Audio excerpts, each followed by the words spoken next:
Diolch yn wedi. Diolch yn ei unwaith eto o Dduw am y fraint a'r cyfle i gael dod i geisio dy wynebu ddyrchafyd enw. Ac ni'n gofyn y bydde di yn ein helpu ni yn ein gwendid, y bydd ein haddoliad yn dy blesio di ac yn dwi'n clod i'th enw di. Tywallt ysbryd ar am nawr, ni'n gofyn hyn o'r trwy enw ac heiddiant ein harglwydd Iesu Grist. Amen. Gwnewch ni ddechrau trwy ganu'r emyn rhif 227. Mi o'n fod fy mrhynwr yn fyw am prynodd a thaliad mor ddrud, fe saif ar y ddeiar gwir yw yn niwedd holl oesoedd y byd. 2:7 gen i sefyll i'w chanu.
Croeso'n gwasanaeth ar ôl yr oedfa, fe fydd na luniaeth ysgafn drws nesaf yn y neuadd.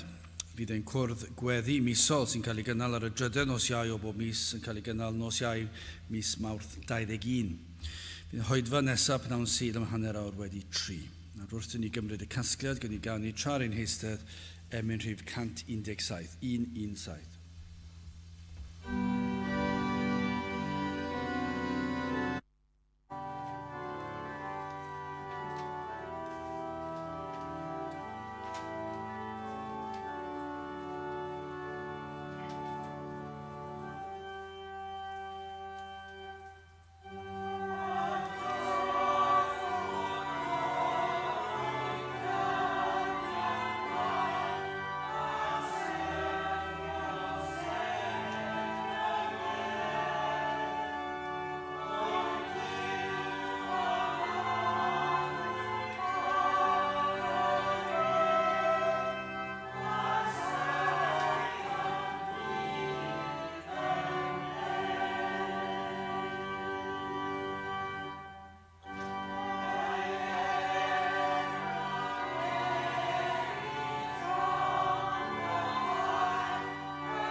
Fi'n darlleniad o epistol Judas, sydd llythyr sy'n dod syth cyn datguddiad y llyfr olaf yn y Beibl.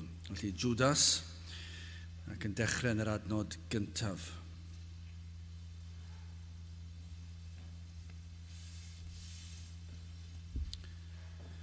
Judas, gwasanaethwr Iesu Grist a brawd Iago, at yr rhai a sancteiddiwyd gan Dduw Dad ac y gadwyd yn Iesu Grist ac a alwyd, trigaredd i chwi a thangnefedd a chariad a liosoger, a nwylid pan roddais bob diwydrwydd ar ysgrifennu atoch am yr iachawdwriaeth gyffredinol, Anghenraid oedd i mi ysgrifennu atoch gan eich annog i ymdrech ymlaid y ffydd yr hon a rodded unwaith i'r saint. Cynnes y mae rhywddynion wedi ymlusgo i mewn, yr rhai a ragordeiniwyd talm i'r farnedigaeth hon, a niwiolion yn troi gras ein Duw ni i drythyllwch ac yn gwadu'r unig arglwydd Dduw a'n harglwydd Iesu Grist.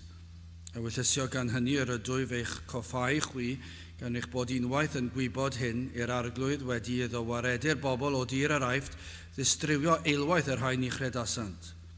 Yr angylion hefyd, yr rhai ni chadwasant ei dechreuad, eithir adawsant ei trigfa ei hun a gadwodd fe mewn cadwynau tragwyddol dan dywyllwch i farn y dydd mawr. Megis y mae Sodom a Gomora a'r dinasoedd o'i hamgylch mewn cyffelib, fodd a hwynt wedi piteinio a myned ar ôl cnawd arall wedi gosod yn esiampl gan ddioddef dialed tân tragwyddol. Yr un funud hefyd y mae'r breuddwydwyr hyn yn halogi'r cnawd yn diystyrru llywodraeth ac yn cablu'r rhai sydd mewn awdurdod. Eithir Michael yr Archangel pan oedd fe wrth ymddadlau a diafol yn ymresymu ynghylch corff Moses, ni feiddio ddwy'n barn gablaidd arno, eithir fe a ddywedodd cerdded yr arglwydd y di. Eithir yr rhai hyn sydd yn cablu'r pethau ni sgwyddant, a pha bethau bynnag ymaint yn aniannol, fel anifeiliaid i reswm yn ei gwybod yn yr rhai hynny ymlygru ymaint. Gwai hwynt hwy, o blegyd hwy ac erddasant yn ffordd Cain, ac ei collwyd trwy dwyll gwobr Balam, ac ei diffethwyd yng ngwrthywediad Core. Y rhai hyn sydd frychau yn eich cariad wleddoedd chwi, yn cydledda a chwi, yn ddi-ofn yn ei pesgu hunan, cymylau dydd ofr ydynt, a gylch arweinir gan wyntoedd, prenau diflynedig, heb ffrwyth, dwywaith yn ferw, wedi ei diwreiddio. Tonau cyndeiriog y môr yn ewynu allan ei cywilydd ei hunain, ser gwibiog yr rhai y cadwyd yn niwl y tywyllwch yn dragywydd. Ac Enoch hefyd y seithfed o adda a brawffwydodd am yr rhai hyn, gan ddywedyd, wele y mae'r arglwydd yn dyfod gyda myrddio'n o'i saint, i wneithio'r barn yn erbyn pawb, ac i lwyr ar gyhoeddi'r holl rai aniwiol ohonynt am holl weithredoedd ei haniwioldeb. Y rhai a wneithant hwy yn aniwiol, ac am yr holl eiriau caledion, y rhai a lefarodd pechaduriaid aniwiol yn ei erbyn ef. Y rhai hyn sydd rwgnachwyr, techanwyr yn cerdded yn ôl eich chwantau ei hunain, ac y mae ei genau yn llefaru geiriau chwyddedig yn mawrygu wynebau dynion mwyn bydd. Eithir chwi o rai anwyl, cofiwch y geiriau a ragddywedwyd gan apostolion ein harglwydd Iesu Grist. Ddywedyd ohonynt i chwi y bydd yn yr amser diwethaf watwarwyr yn cerdded yn ôl eich chwantau aniwiol ei hunain. Y rhai hyn yw'r rhai sydd yn ei didoli ei hunain, yn aniannol, heb fod yr ysbryd ganddynt. Eithir chwi anwylid gan eich adeiladu eich hunan ar eich sancteiddia ffydd a gweddion yr ysbryd lan. Ymgedwch yng nghariad Duw, gan ddisgwyl trigaredd ein harglwydd Iesu Grist i fywyd tragwyddol, a thrigarhewch wrth rai gan wneithir hagor. Eithir rhai cedwch trwy ofn gan ei cipio hwy allan o'r tân, gan gasau hyd yn oed y wisg a halogwyd gan y cnawd. Eithir yr hwn a ddichon eich cadw chwi yn ddigwymp, a'ch gosod gerbron ei ogoniant ef yn ddifeus mewn gorfoledd. I'r unig ddoeth Dduw, ein hiachawdwr ni, y byddog ogoniant a mawredd, gallu ac awdurdod, yr awr hon ac yn dragywydd. Amen. Bydd y bendith Duw ar ei air sanctaidd ef. Gydewch ni nawr droi at ein harglwydd mewn gweddi. I ni yn diolch i ti unwaith eto, Dduw, am y fraint o cael dod ger dy fron, i ddod o flaen dorseddfaint sydd yn orseddfaint o ras, dy fod yn Dduw sydd yn llawn trigaredd, yn hir ymaros, Rwyt ti yn ddiw sydd yn ymestyn allan dy law at rai fel ni, at bechaduriaid, at rai sydd wedi dy wrthod i dro ar ôl tro. Ac eto ddiw yn dy gariad, yn dy drigaredd. Rwyt ti wedi darparu ffordd bod modd i bechaduriaid cael bod yn blant i ti ac yn rhan o deyrnas, ac i ni yn diolch i ti mai trwy fywyd a marwolaeth ac atgyfodiad yr arglwydd Iesu Grist, i ni yn gallu dod ger dy fron, yn gallu dod yn hyderus yn gwybod mai trwy'r arglwydd Iesu Grist i ni yn dod yn wedi ein gorchuddio, wedi ein gwisgo yn ei gyfiawnder ef, ac felly yn ei rhinweddau ef i ni yn sefyll wrth flaen di, ac yn diolch dy fod yn ein gweld ac yn ein clywed, dy fod yn gwybod am yr oedfa hon cyn hyd yn oed llunio'r byd yr oedd y ti yn gwybod ac wedi trefnu'r oedfa hon.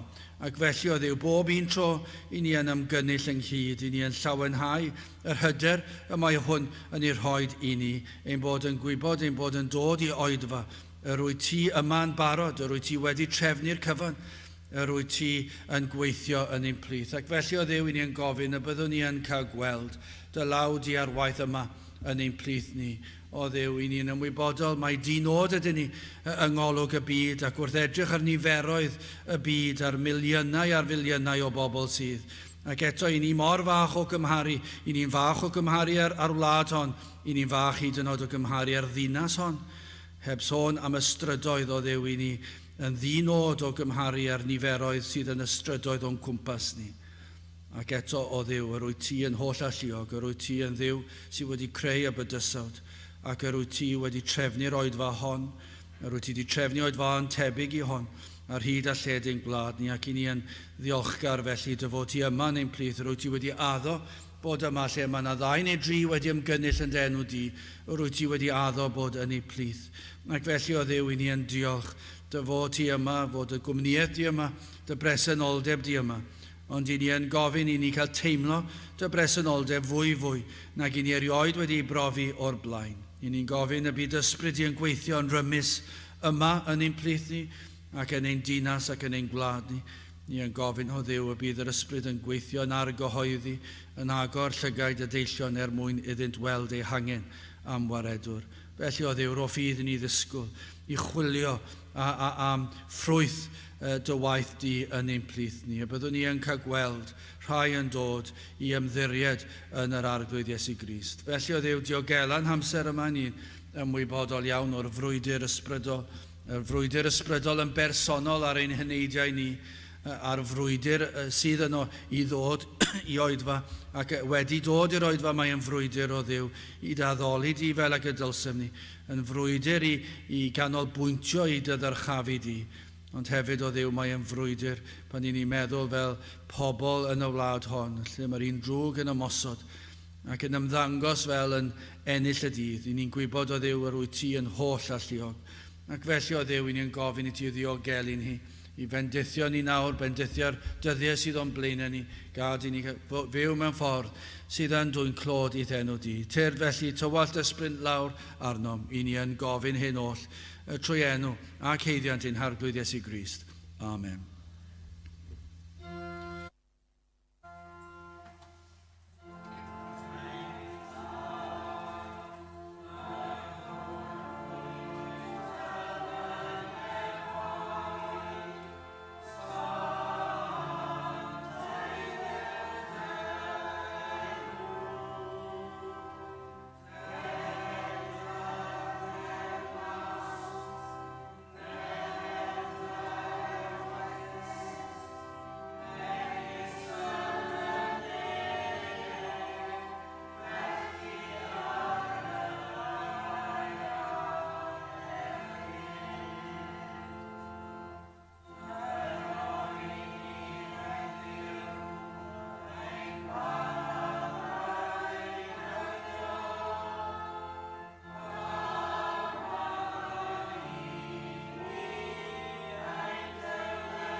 Rydych ni gan i Emyn 530 o na bawn yn fwy tebyg i Iesu Grist yn byw yn llwyr gysegri mywyd i wasanaethu Duw. 530 gan i sefyll i'w chanu.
Byddwn yn testyn o epistol Judas ar drydedd adnod.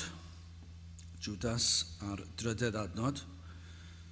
A nwylid pan roddais bob diwydrwydd ar ysgrifennu atoch am yr iachawdwriaeth gyffredinol.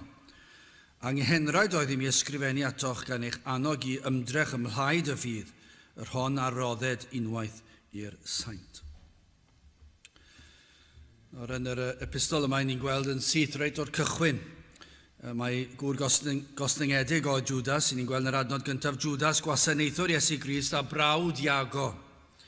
A tyrhau a sancteiddiwyd gan Dduw Dad ac a gadwyd yn Iesu Grist ac a alwyd. Mae'n disgrifio hunan nid fel brawd i'r Iesu, ond fel brawd Iago. A doedd e ddim am tynnu sylw ato hun ac am bwysleisio unrhyw beth nad oedd yn bwysig. Ac nid oedd ei berthynas ar arglwydd Iesu Grist yn golygu dim ar y lefel honno. Nid oedd yn ei osod ar lefel uwch neu gwell na neb arall. Yr hyn yr oedd Judas yn gwybod, mor bwysig yw gwaith ysbrydol. Nad oes dim ots pa deulu i chi wedi cael eich magu. Wrth gwrs, mae yna freintiau allech chi ddweud ac yn ddiolchgar am yr holl freintiau hynny, ond dyw e ddim yn golygu dim byd nag yw. Gallech chi fod yr agosa posib at rhywun ac eto dal ddim yn dod i weld yr hyn sydd yn bwysig i weld, nad oes na fywyd ysbrydol ynoch chi. Ac felly chi'n gweld reit o'r cychwyn hyd yn oed yn yr adnod gyntaf y pwysigrwydd iachawdwriaeth o ddifri. Dyna beth sy'n bwysig iddo fe. Mae e'n disgrifio hunain gwasanaethwr Iesu Grist. Mae e'n rhan o'r deyrnas yma'n sicr. Mae e'n was iddo fe, mae e'n gweithio drosto. Ond dyna oherwydd y gwaith yma sydd wedi digwydd o ddifri.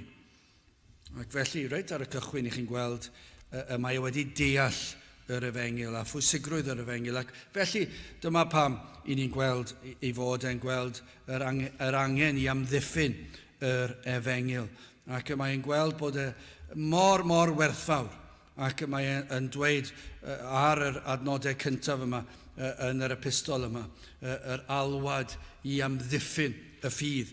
Felly dyna fel hoffwn i ddechrau. Drwy edrych ar yr alwad yma i amddiffyn, ac yna mae'n alwad cyffredinol, ac yma yna alwad o Dduw hefyd. Wel, y gyntaf, yr alwad yma i amddiffyn. Y drydedd adnod, anwylid, pan roddais bob diwydrwydd ar ysgrifennu atoch am yr iachawdwriaeth gyffredinol, Anghenraid oedd i mi ysgrifennu atoch gan eich annog i ymdrech ymlaid y ffydd, yr hon a rodded unwaith i'r saint. Yr oedd yn angenrheidiol iddo, ysgrifennu llythyr o rybydd. Nid oedd wedi bwriadu gwneud hyn. Dyna beth sy'n anhygoel fan hyn, doedd e ddim yn bwriadu ysgrifennu llythyr fel y gwnaeth. Oedd e'n mynd i ysgrifennu llythyr mwy bugeiliol efallai. Ond yr oedd amgylchiadau yn gorfodi iddo newid ei gynnwys ychydig. A pam? Pam tybed bod rhywbeth wedi peri iddo fe newid i feddwl ar y cynnwys? Ac allech chi ddweud hefyd, doedd e ddim wir eisiau mynd lawr y trywydd yma. Doedd e ddim wir eisiau mynd lawr y trywydd o ysgrifennu llythyr o rybydd. Mae'n od yn diwe.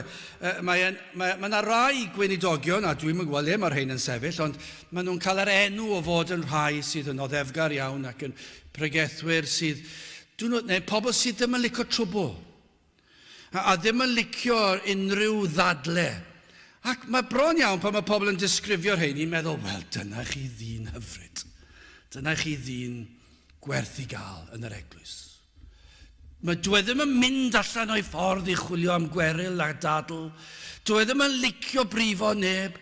A felly mae e mor o ddefgar, mae e mor ostynedig. A mae'r disgrifiad yma, a falle bod hwnna'n ddigon gwir ac yn ddigon teg. A dwi ambell waith yn eistedd meddwl, licen i bod fel na. Licen i bydau pobl yn disgrifio fi fel na, jyst unwaith.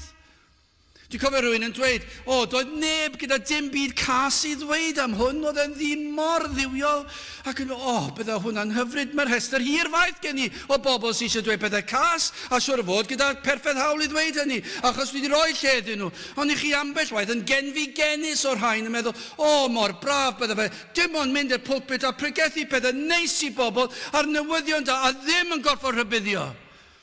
A pan mae pobl yn dweud hyn, dwi'n meddwl ambell waith, ydych chi'n credu fod unrhyw bregethwr eisiau rhybuddio pobl am beryglon? Does ddim eisiau gwneud hynny.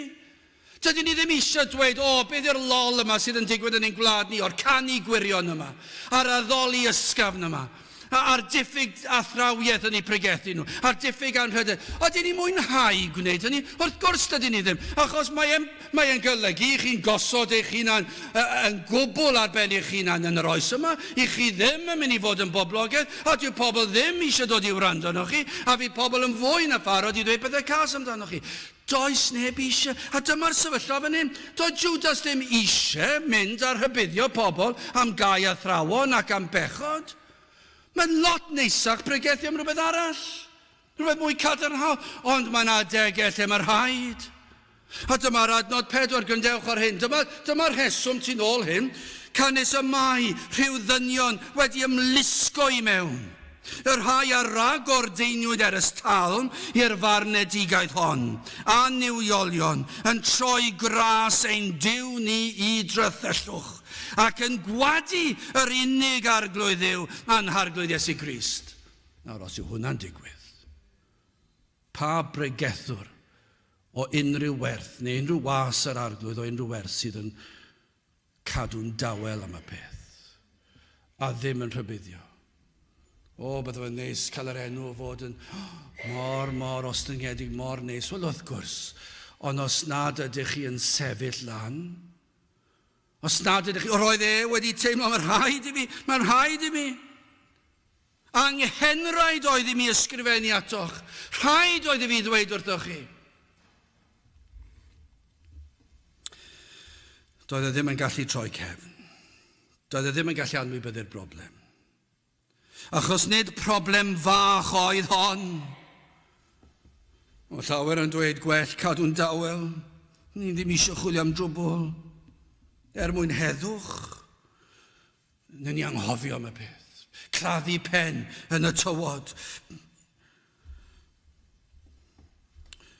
A beth sydd yn dor calonus yw pan mor rheini'n cael ei galw'n raslon ac yn bobl doeth. O'n i'n darllen un o'r llyfrau ar yr adnodau yma. Gŵr o'r enw Michael Green oedd e. Ac fe ddywedodd bod ein hoes ni yn euog o anwybyddu y rhan yma o ddyletswydd y weinidogaeth o amddiffyn y ffydd. Ac fe wneir hyn yn enw goddefgarwch. Mae'r oes yma I ni'n byw ynddi wedi troi cefn ar amddiffyn y ffydd Gristnogol. Beth yw Cristion? Ac mae hyn wedi cael ei liwio trwy fod yn oddefgar, yn raslon, yn ddoeth, cadw'n dawel mwyn heddwch. Ac felly, mae'n dweud I ni'n fwy euog yn yr oes hon, nag unrhyw falle oes o'r blaen. I ni'n gweld ble mae'r pobl sydd yn sefyll I fyny, ac yn rhybuddio pobl, am y gau athrawiaeth yma sydd yn mynd ymlaen. A chydig sydd na, does dim llawer ar ôl.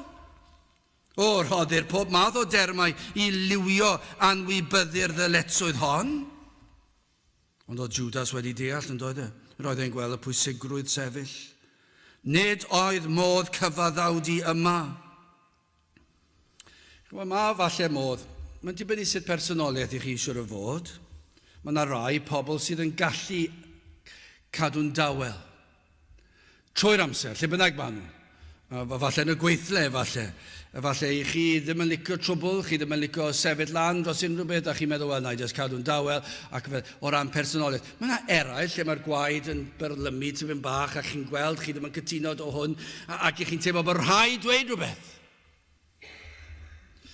Ond falle bod na le, yn does na, mae na lefydd lle gellir cyfaddawdi. Mae'n sicr mae na lefydd, a falle, ta'n bod os na, lle ddim meddwl top ym mhen, o fewn yr eglwys, fyddech chi'n gweld lle mae na gyfaddawdi ar pethau gwbl dinod, pethau fel lliw y carped.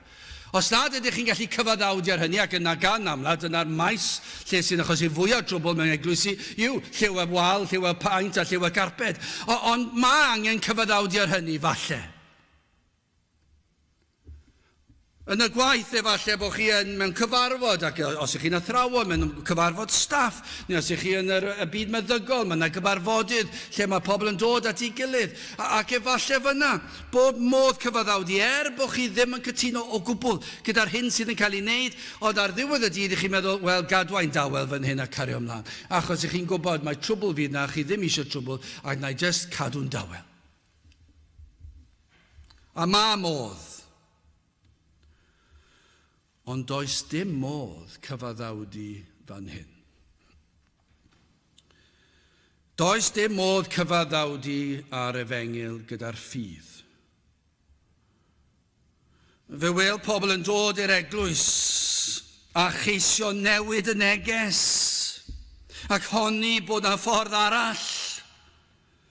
Ond rhaid ydy rybuddio'r bobl fel un yn sefyll ar y waliau'r ddinas ac yn edrych mas ac yn dweud mae'r rhain yn anghywir, maen nhw'n dod â phechodau mewn yr eglwys, maen nhw'n newid yr Efengyl.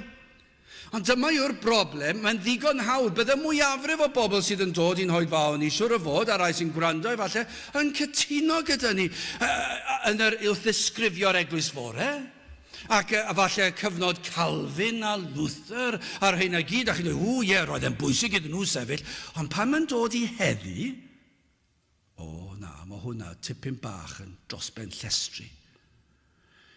Chi'n mentro dweud fod bydolrwydd mewn Cristion a bod nhw'n mynd i llefydd na ddylsyn nhw fynd ac yn yfed pethau na ddylsyn nhw yfed ac yn ymddwyn mewn ffordd na ddylsyn nhw ymddwyn a torri'r sabath sil ar ôl sil.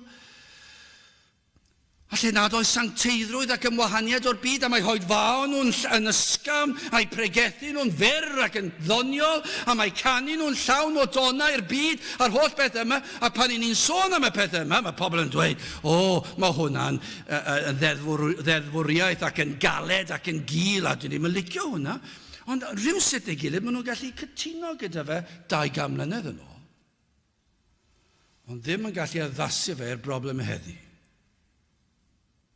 Dyma sydd wedi fod yn broblem i Judas, dyma oedd yn broblem i'r apostolion, dyna oedd yn broblem i'r eglwys fore, dyna oedd yn broblem i cyfnod Pantycelyn a Hywel Harris, a Daniel Rowlands a Christmas Evans a'r ein i gyd. A dyma yw'r broblem wedi bod erioed yn ein bywydau ni, a'r holl weinidogion i ni wedi nabod. Yr un yw'r broblem, dyna pam roedd yn anodd iddyn nhw, achos roedd pobl ddim yn fodlon edrych bod problemau heddi yr un peth.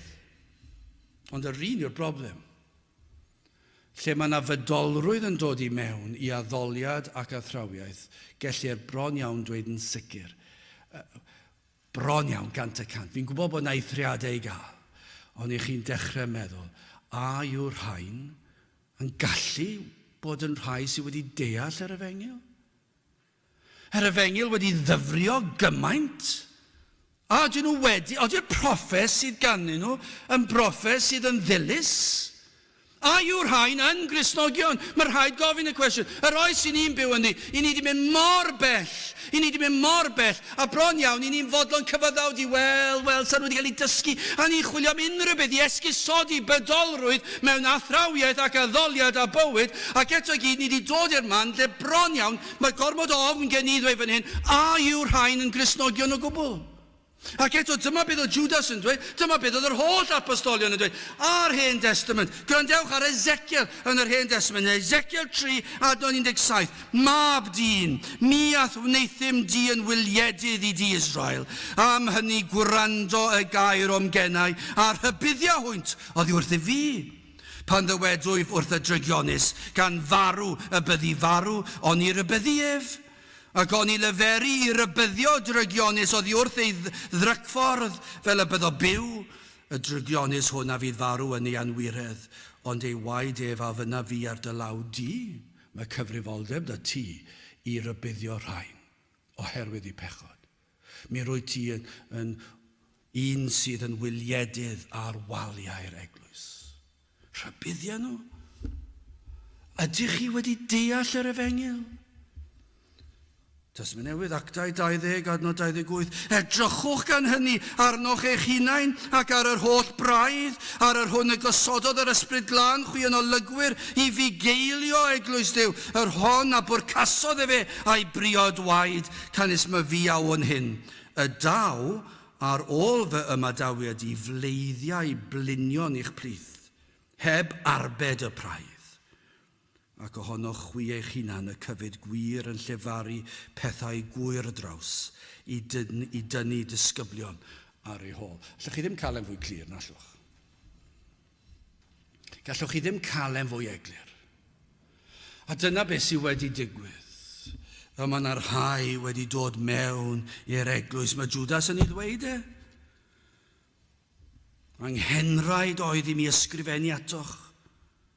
I frwydro dros yr Efengyl canus adnod 4, y mae rhyw ddynion wedi ymlusgo i mewn. Sut maen nhw wedi dod i mewn? Maen nhw wedi dod yn aelodau. Maen nhw wedi cael ei dewis i fod yn ddiaconiaid, yn henuriaid, yn bregethwyr, efallai. Na, dwi'n ddim yn bosib. Roedd mor bwysig yn ôl Judas i sefyll a brwydro dros y ffydd a bregethodd yr apostolion. Yr Efengyl, y ffydd, yr hwn yw yr Efengyl. Dyna beth oedd yn dweud. Mae'n rhaid i ni amddiffyn beth yw Cristion. Roedd rhaid iddo fe i amddiffyn yn erbyn deddfwriaeth ac yn erbyn antinomiaeth. Mae'r broblem yn does yn yr eglwys fore, mae'r holl broblemau, maen nhw dal yna yn does. Beth yw'r broblem i ni'n gwynebu heddi? Y broblem i ni'n gwynebu heddi yn yr eglwys, dyna'r broblem fwyaf i o fewn yr eglwys. Anghofiwch y byd am y funud, mae'r gwrthwynebiad y byd yn ddim byd o gymharu â'r broblem sydd o fewn yr eglwys, ond o fewn yr eglwys mae gyda chi rhai sydd yn dilyn llwybr llawn deddfwriaeth ac yn gwneud rheolau, llawn balchder, cadw at hwn, ddim yn gwneud y llall, ddim yn gwneud hyn, ddim yn gwneud... Nawr wrth gwrs sy'n ni'n cytuno i bwynt, ond maen nhw'n pwyso ar ei gweithredoedd. Ac yna mae'n rhai yn dweud, oes dim rhaid i ni gadw at y gyfraith nawr, ac ond ydy hwn yn beth modern nawr, lle mae yna bobl yn yr eglwys wedi creu athrawiaeth fodern, a dweud bod yn iawn i chi beidio cadw'r sul. Maen nhw wedi mynd ati nawr a wedi ffeindio rhywsyd. Mae'n iawn i chi ymuno gyda'r byd ar nos Wener a nos Sadwrn. Mae'n iawn i chi wneud rhai pethau. Roedd ein tadau ni ddim, i ni nawr wedi deall, maen nhw'n dweud, i ni ddim yn gaeth i'r gyfraith. Yr un yw'r broblem, jyst mewn lliwiau gwahanol, wedi eirio chydig bach yn wahanol. Yr oedd Judas yn gwynebu'r un broblem yn ei ddyddiau fe. Mae'r eglwys erioed wedi bod yr un peth. Rhai yn gwneud crefydd yn gyfres o reolau, eraill yn dweud gewn ni fyw mor fydol as i phosib. A mae yna rhai yn mentro dweud dyw e ddim yn bwysig. Sdim eisiau ni poeni os maen nhw'n gwneud hyn ar llall. Mae'n drienus yn dyw e, mae'n gyflwr trienus. Dyna oes i ni'n byw ynddi. O'r Judas wedi ddeall achos oedd e'n gwybod mae'n dod lawr i'r Efengyl a yw'r rhain wedi deall yr Efengyl. Dydyn ni ddim yn pigo ar pethau bach fan hyn mwyn pigo ar nhw. Beth ni'n dweud yw, mae hwn yn symptom o'r ffaith efallai nad yw'r rhain erioed wedi credu.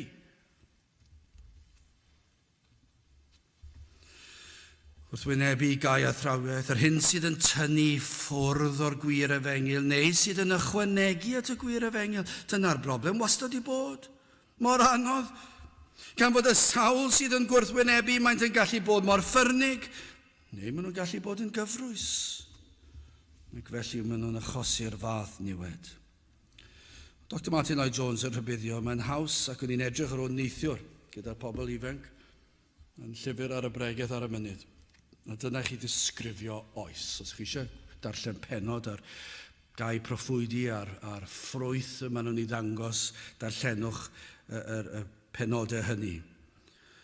Ond mae'n dweud, mae'n haws sefyll yn erbyn y byd sydd yn agored cysau a dirmygu'r Efengyl o gymharu a sefyll yn erbyn y sawl sydd yn proffesu bod yn credu. Chos dyma'r broblem, mae'r rheini yn dod mewn yn gyfrwys. Mae yna rhyw broffes yna. Ac mae'r ffrwyth yn ymddangos yr un peth a'r gwir ambell waith. Mae eisiau dirnadaeth ac amser sydd yn dangos, maes o law fe fydd rhain yn dangos beth ydyn nhw. Ond yn ddiwed mae'r rhain yn ei wneud. Ac maen nhw'n tynnu ffwrdd o'r Efengyl, neu'n ychwanegu sef yn dinistio'r Efengyl. Mae'r frwydr yn llawer mwy peryglus, cyfrwys a niweidiol na'r frwydr a'r byd. Mae'r byd yn ddigon clir. Maen nhw'n dweud bod nhw'n cysau'r Efengyl, maen nhw'n dweud bod nhw'n credu mewn Duw, maen nhw'n dweud bod nhw'n credu bod ni wedi dod o fwnci neu beth bynnag yw e, a bod yna ffrwydrad manferthol wedi bod, a sydd wedi rywsyd creu byd fel hon. Ac maen nhw'n credu'r fath beth. Mae'n anhygoel feddwl bod pobl galluog yn gallu credu'r fath beth, ond dyna beth mae'r byd yn ei credu. Mae'r un drwg wedi dallu'r byd. Ond ydy'r byd allanol felly, dydy hwnna ddim yn fygythiad anferthol yr eglwys. Y bygythiad mwyaf i'r eglwys yw'r rhain sydd yn dod i fewn ac yn tanseilio'r Efengyl ac yn dweud, wneud unrhyw broffes y tro. Just dwedwch bod chi wedi credu, mae'n iawn. Gewch chi fyw fel y mynwch chi. Gewch chi fynd i ble bynnag chi eisiau mynd. Gewch chi wisgo fel ych chi moyn gwisgo, gewch chi wrando ar be chi moyn gwrando, gewch chi edrych ar unrhyw beth, gewch chi reoli eich wythnos chi fel y mynwch chi. Sym eisiau chi boeni am sancteiddrwydd ac ymwahaniad o'r byd. Cariwch ymlaen. Gyda chi symud ymlaen. Dim syndod bod Judas yn dweud roedd yn anghenraid arna i rybuddio. Mae yna rhaid i dod mewn i'r eglwys ac yma nhw'n dinistio'r ffydd. Wel, yn ail, felly mae yna alwad cyffredinol anwylid ar y tri pan roddais bob diwydrwydd ar ysgrifennu atoch am yr iachawdwriaeth gyffredinol na. Dyna beth oedd yn mynd i wneud, ond mae'r term yn werth sôn amdano. Dyna oedd e am wneud. Ond Anghenraid oedd i mi ysgrifennu atoch am y rhai sydd wedi dod mewn yn gyfrwys. Ond beth oedd e eisiau de?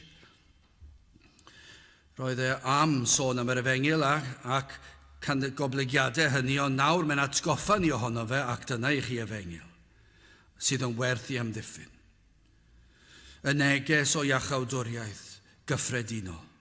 Y newyddion da fod a chybiaeth ar gael, a chybiaeth yr enaid i dragwyddoldeb. Dyma i chi peth pwysica oll.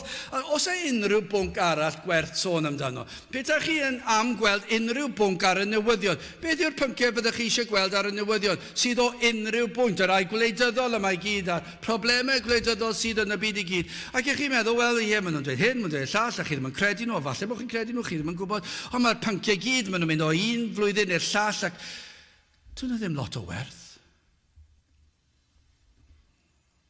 Ond tynged tragwyddol yr enaid, nawr mae hwnna'n bwnc gwerth sôn amdano. Mae ble mae'r enaid yn treulio holl dragwyddoldeb, nawr mae hwnna'n bwysig. Mae hwnna mor bwysig, does dim byd arall yn dod yn agos iddo. Dyma yw'r pwnc pwysica. Dyma pam dylen ni fod yn pregethu y bregeth, yr neges yma, bob oedfa. Sut y mae capeli Efengyledd ddim yn pregethu oed bregeth Efengyl, cant y cant, llwyr, bob sil sydd yn ddirgelwch o'r mwyaf, yr rhai sydd yn honni bod nhw wedi dod i gredu ac yn blant i Dduw, ac eto ddim yn pregethu'r Efengyl yn llwyr yn dweud wrth bobl eich bod chi'n golledig a dyma'r ffordd i gael iachawdwriaeth tragwyddol. Nawr dyma beth ddylse fod yn digwydd. Dyma yw'r peth, y pwnc pwysica. A dyma beth mae Judas yn dweud, amddiffynwch hwn. Mae'r neges yma'n werth brwydro amdano. Neges na ddylid cyfaddawdi drosti. Neges sydd yn ymwneud â thynged yr enaid. Ni'n gwybod ers y cwymp fod perthynas dyn a Duw wedi effeithio, wedi ddinistrio. Dyw dyn ddim bellach yn gallu deall na dirned dim byd ysbrydol, na thragwyddol. Mae pechod yn rhwystro dyn rhag cael mynediad i'r nefoedd. Ond dyma beth mae Judas yn dweud, i ni yn pregethu am iachawdwriaeth sydd yn gallu achub enaid a peri fod yr enaid honno yn cael mynediad i'r nefoedd. A be mae'n dweud yw, mae'r iachawdwriaeth gyffredinol yma, yr iachawdwriaeth sydd ar gael ar gyfer pob math o bobl. Nid yw yn unig ar gyfer un dosbarth, un math o bobl, nid yw ar gyfer un cenedl. Agorwyd y ffordd nid yn unig i'r Iddewon, ond hefyd agorwyd i'r cenhedloedd. Agorwyd y ffordd nid yn unig i'r crefyddol, ond i'r digrefydd. Mae pob un yn yr un cwch, gellir edrych ar dywysogion, a mawrion cenhedloedd, arweinwyr gwledydd, y cyfoethog, gellir edrych ar rhain oll, a mae'r rhain oll gyda'r angen am yr un neges. Mae'r un neges sydd angen ar heini, ac sydd angen ar y tlawd, a'r dinod. Pan dwi'n dweud dinod, y dinod yn ôl y byd. Gellir cael person o'r gallu mwyaf yn yr un oedfa, a pherson mwyaf cyffredin. Un sydd erioed wedi derbyn addysg. Ac yn yr un oedfa, fe all yr ysbryd glân fod ar waith ar y ddau. Gall y ddau ddod o dywyllwch i oleuni yn yr un oedfa. Yr un neges, yr un testyn, y mae un mor alluog a dyw'r llall prin yn gallu darllen gair. Pa ot sy'n yna? Mae'r un sy'n methu darllen gair falle'n gallu adeiladu tŷ. Mae'r un sydd yn llawn gallu yn ôl pob sôn bydde ddim yn gallu newid plwg. So pa waniaeth sy'n yna? Pwy sydd yn penderfynu pa un yw'r gorau ta beth? Does dim. Ond eto gyda mae'r byd yma wedi rywsut gosod rhai lan fan hyn a rhai lan fan hyn. Ond yr un beth ni yn gwybod yw does dim ots. Beth yw'r cefndir? Beth yw'r gallu? Mae'n yn aml dwi'n meddwl, peta chi yn dod â phobl mewn i ryw ddarlith am fyd iechyd a bod doctoriaid yno i gyd. A bod 500 o doctoriaid. Ac maen nhw'n siarad am rhyw afiechyd a rhyw atebion a bydde fe'n tu hwnt i ni. Bydde dim siawns gyda ni ddeall. Hyd yn os ni'n dioddef o'r afiechyd, bydde ni'n eistedd yna a dim clem am be maen nhw'n sôn. Petai rwy'n yn dod mewn i gyfarfod athrawon, efallai'n clywed y termau. Dwi ddim yn deall hanner y termau, hyd yn oed a fi'n athro ys 30 o flynyddoedd. Ond i rwy'n sydd ddim wedi bod yn athro o gwbl, dod mewn yn gwrando'r termau yma, ac yn meddwl, am be mae'r un yn sôn? Ddim yn deall gair o be maen nhw'n dweud. Ddim yn gyfarwydd ar terminoleg. Ond chi'n gwybod beth, pan mae'r Efengyl yn cael ei ffrigethu, does dim ots. Os ydych chi'n ddi-gapel, yn ddi-grefydd, yn grefyddol, yn alluog, yn heb allu, beth bynnag yw yn blentyn, yn oedolyn, mi ddylai'r neges yn gyntaf fod yn bosib i bob un i ddeall. Ond ab sôn am yr gallu a'r meddwl i ddeall, fe fydd yr ysbryd a'r waith. Dyna'r gwahaniaeth. Dyna'r gwahaniaeth. Pan ni'n dod i'r Efengyl, mae rhaid i'r Efengyl yma cael ei amddiffyn. Mae'n Efengyl anhygoel, mae'n Efengyl yr iachawdwriaeth gyffredinol yma. Mae ar gael i bawb, i bob math. Gall un dod i oedfa'n llawn rhagfarnau crefyddau eraill, ac un arall wedi fagu ar y ffydd Gristnogol, ond yn yr un oedfa, fe all y cyfan ddod i gredu y ddau fath. Yn yr un modd, y gall un derbyn a'r llall wrthod. Dyna yw chi natur ysbrydol y peth. A mae Judas yn pregethu yr un ffordd sydd i achudwriaeth. Mae'n debyg iawn yn diwy i Ioan 14 adnod 6. Yr Iesu a ddywedodd wrtho ef, mae fi yw'r ffordd a'r gwirionedd a'r bywyd. Nid yw neb yn dyfod at y tad, ond trwy fi. Un ffordd sydd. Un gwirionedd sydd i bawb, i'r galluog a'r cyffredin, i'r cyfoethog a'r tlawd. I'r cryf a'r gwan, y crefyddol a'r digrefydd. Pa bynnag ddosbarth i chi eisiau meddwl amdano. Dwi ddim yn gwneud gwahaniaeth mewn un oedfa, fe all yr ysbryd fod ar waith yn agor llygaid yr un galluog a diffyg gallu, y gwan a'r cryf, fe all yr enaid cael ei oleio a gweld ei bechod am y tro cyntaf erioed ac yn gweld mawredd Crist ar y groes, a fe all dod i edif ar rhai o'i bechod a derbyn yr rhodd o ffydd i gredu yn Iesu Grist. Mewn un oedfa, un gwirionedd sydd does dim iachawdwriaeth arall. Y gwirioneddau yma sydd yng Nghrist. Dyma beth oedd Judas am frwydro drosto. Mae Crist yw y bywyd. Mae fe yw ffynhonnell bywyd. A thrwyddo ef gall enaid ddod o dywyllwch i oleuni o farwolaeth i fywyd. Trwy fywyd perffaith Crist. Trwy ei farwolaeth ar y groes, lle talodd e'r pris am ein camweddau ni, ac yna trwy atgyfodiad pan gododd o'r bedd yn fuddigoliaethus ar y trydydd dydd, a choncro'r bedd a Satan a phechod. Dyna i chi beth oedd Judas yn amddiffyn.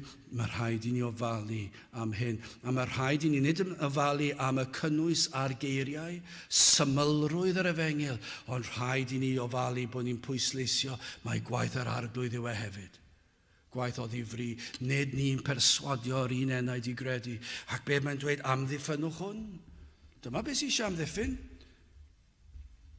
Roedd e'n gwybod fod yna rhai yn dilyn yr rhai oedd wedi gwneud proffes efallai. Rhai yn fwriadol, yn anfwriadol rhai.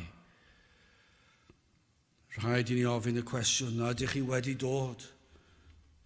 Ac wedi gadael y byd ac wedi dod o dywyllwch i oleuni. Wel, gadewch i ni orffen trwy edrych ar alwad o Dduw. Diwedd yr adnod yn arbennig, ond y drydydd adnod to anwylid, pan roddais bob diwydrwydd ar ysgrifennu atoch am yr iachawdwriaeth gyffredinol. Anghenraid oedd i mi ysgrifennu atoch, gan eich annog i ymdrech ymlaid y ffydd, ac wna'r darn yma, yr hon a rodded unwaith i'r saint. Dyna chi gymal bwysig o'r adnod. Mae dyn mor gyflym yn diwy i newid yr Efengyl, yn rhywbeth y mae wedi ei wneud. Dyna sydd wedi fod yn broblem ar hyd y blynyddoedd. Dyna yw'r broblem ar hyd ein hoes ni ac yn cynnyddu fwy felly.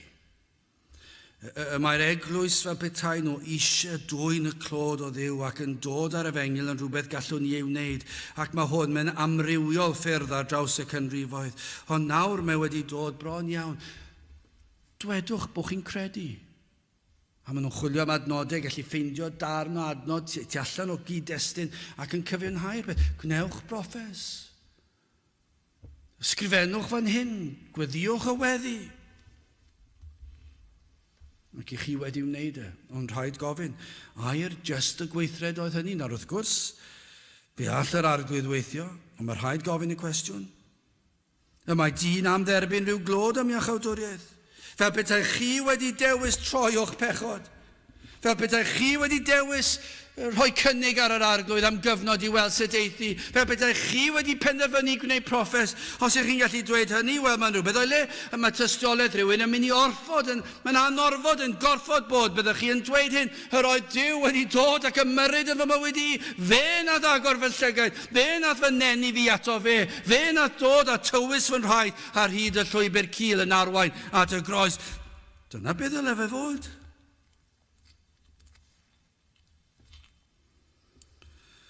Gwedai'r pobl yn ceisio plesio Duw. Dyna yw cryfyddau'r byd. Ymdrech dyn i blesio ei Duw nhw. Ond dyna wna sawl un i ennill iachawdwriaeth, ymdrechu i blesio Duw trwy weithredoedd. Yn beth mae'r adnod y cymal yma'n dweud, yr hon a rodded unwaith i'r saint. Rhoddwyd yr Efengyl i ni gan y tad. By'r drindod wrthi yn trefnu'r ffordd i achub gwael golledig eog ddi. Mae'r cyfan yn dod ohono mae'n deillio ohono fe yw'r ffynhonnell, ohono fe mae'n dod. Yr arglwydd sydd wedi trefnu'r ffordd wedi cynllunio'r iachawdwriaeth. Does dim lle i ddyn o fewn iachawdwriaeth. Dyw dyn ddim yn abal i wneud dim. Mae'n farw. Ond y tad anfonodd ei fab ac fe ddath Iesu Grist yn ifydd a chyflawni popeth oedd angen i chyflawni. Ar gyfer achubiaeth rhaid oedd cael perffeithrwydd. A mae Iesu Grist wedi gwneud hynny yn ei lle ni. Mwyn cael achubiaeth yr enaid, rhaid cael cosb am bechod. Mae Iesu Grist wedi cymryd y gosb ar y groes. Fe sydd wedi gwneud y cyfan. Dydy ni ddim wedi gwneud dim byd fyna. Chi'n gwybod beth hyd yn oed pan mae'r rhaid i ni gredu. Yr arglwydd sydd yn rhoi y ffydd i ni gredu. Mae'r ysbryd glân yn plannu hedyn o fywyd. Ac yma e'n peri ni cael yr hodd o ffydd i gredu yn yr arglwydd Iesu Grist. Chi'n gweld hefyd, mae'n dweud rhodded unwaith. Mae hyn gorfod bod. Yr hon a rodded unwaith i'r saint. Pan mae Duw ar waith, rhaid ei fod wedi darparu a chodwriaeth gyflawn. Cyflawnwyd yr hyn oll oedd ei hangen, unwaith ac am byth. Nid oes angen tynnu dim byd na pham. Os ych chi'n darllen pregaeth gan Spurgeon, chi'n eistedd lawr a chi'n meddwl, mae hwn mor berthnasol i heddi. Darllenwch chi rhywbeth gan Whitfield. Ydych chi'n rhan mor berthnasol a heddi. Darllen rhywbeth gan Calvin, chi'n meddwl, pryd oedd Calvin wedi pregethu hwn? 2 wythnos yn ôl? Nag cannoedd o flynyddoedd yn ôl. Ond mae'r un mor berthnasol heddi. Sdim byd arall yn gweithio fel yna, ond mae'r Efengyl mae'r un mor berthnasol. Mae'r un mor berthnasol pam y mae iachawdwriaeth wedi ei drefnu unwaith ac am byth, y mae'r cyfan wedi wneud. Does dim eisiau chwanegu na thynnu dim byd. Y mae'n orffenedig yn berffaith. Darparwyd y cyfan sydd ei hangen. Dim syndod bod yr emynydd yn dweud diolch i ti, yr holl alluog Dduw, am yr Efengyl sanctaidd. Halleluia, amen. Na dyma beth o Judas yn dweud, roedd yn Anghenraid arna i amddiffyn hwn. Mae yna rhai wedi dod mewn i'r eglwys yn perswadio pobl eu bod nhw'n gredinwyr, ond dyn nhw ddim. Mae yna rhai wedi dod mewn i'r eglwys wedi dweud, mae'n iawn i chi fyw fel hyn, mae'n iawn i chi wneud y llall, sdim ots os ych chi'n gwneud y hyn a'r llall. Ac o Judas yn dweud, mae'r rhaid i chi fod wedi deall yr Efengyl. A mae yna rybydd yn y 5 adnod. Dwi'n mynd ni ymhelaethu ar hwn, ond rhaid i fi gyfeirio ato fe. Edrychwch ar y rybydd yma. Judas pen adnod 5. Ewyllysio gan hynny yr ydwyf eich coffhau chwi, gan eich bod unwaith yn gwybod hyn, i'r arglwydd wedi iddo waredu'r bobl o dir yr aifft, distriwio eilwaith yr rhai ni chredasant, yr oedd na'r rhai doedd ddim yn credu ar ôl profiadau yn yr aifft. Faint sydd wedi bod gyda ni fan hyn, sydd wedi gweld yr arglwydd ar waith, wedi clywed yr Efengyl, yr holl freintiau, a dal ddim yn credu. Dal heb ddeall. Dyna chi rybydd. O, na fyddwch chi'n un o'r rheini. O, na fyddwch chi yn dod i weld rhyfeddod yr iachawdwriaeth yma. O, na fyddwch chi'n cael golwg ar yr Efengyl yn yr un modd a gafodd Judas. O, roedd yn gweld pwysigrwydd mae gwaith o ddifriodoedd, rhaid i'r ysbryd glân fod ar waith. Mae gyda ni ran i'w chwarae, o ran mae rhaid i ni gredu. Ond yr arglwydd sydd yn peri bod ni'n credu. Ond mae dal rhaid i chi wneud hynny. A nwylid, pan roddais bob diwydrwydd ar ysgrifennu atoch am yr iachawdwriaeth gyffredinol. Anghenraid oedd i mi ysgrifennu atoch, gan eich annog i ymdrech ymrhaid y ffydd, yr hon a rodded unwaith i'r saint. Gadewch i ni weddio. O Dduw, i ni yn diolch i ti am yr Efengyl sanctaidd. I ni yn diolch i ti am ffordd iachawdwriaeth. Ond hefyd o Dduw, i ni yn tristau wrth weld cyflwr ein gwlad ni a chyflwr yr eglwys hefyd. Ac yn gofyn o Dduw, y bydd yr arglwydd ar waith yn ein plith ni, y byddu di yn dod lawr ein plith ni, y byddu di yn bendithio pregethiad y gair yma, ac ar hyd a lled ein gwlad ni, y bydd ffrwyth, gwir ffrwyth, rhai yn dod o dywyllwch i oleini yr Efengyl. Gweithian ein plith ni nawr, i ni'n gofyn hyn o trwy enw ac heiddiant ein harglwydd Iesu Grist. Amen. Gydewch ni orffen ein gwasanaeth trwy ganu'r emynif 671, 671, bydd gweld gogoniant Iesu a chofio'r mannau bu yn enyn can o newydd trwy'r holl nefolaidd lu. Ei weld a chofio Bethlem a'i eni yn ondlawd, rhyfeddod nef y nefoedd fydd gweled Duw mewn cnawd. 671 gen i sefyll i'w chanu.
nawr bydd ydi ras yn harglwydd Iesu Grist a chariad Duw a chymdeithas yr ysbryd glân fod gyda chwi oll hyd byth.